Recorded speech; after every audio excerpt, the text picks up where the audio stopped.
বন্ধুরা, তোমরা সবাই কেমন আছো? আশা করি সবাই ভালো আছো, আমিও ভালো আছি। তো আমি একটা নতুন ব্লগ স্টার্ট করলাম, ছোট্ট মতন একটা ব্লগ। সকালে আমি নিজের কাজ করছিলাম, আজকে যে কাজ করে সে আসেনি, তাই ঘর মোছামুছি সব আমিই করলাম।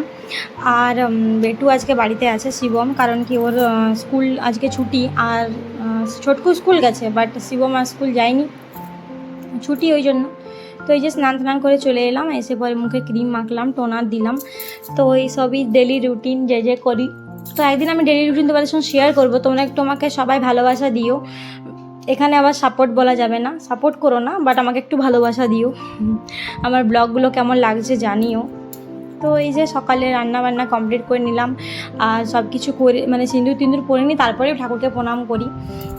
এটা আমি জানি না কেন মা বলে, মানে আমার শাশুড়ি মা বলে যে এরকম করবি, তো ওই জন্যই করি। তো এই যে তারপরে আমি সব কিছু করে নিলাম, এবারে বেটুকে পড়তে বসাবো, কারণ কেউ সকালে টিউশন থেকে এসে একদম পড়েনি। তো সবাই ভালো থেকো, টাটা। আর এই দেখো আমার শিবম এখন বিট আর গাজর সিদ্ধ খাই, আমি ডেলি খাই, তো ও খাচ্ছে আমার সাথে। তো চলো সবাইকে টাটা জানাই, সবাই ভালো থেকো, সুস্থ থেকো, আর আমার ব্লগ দেখে যাও আর আমাকে লাইক করে যাও। টাটা।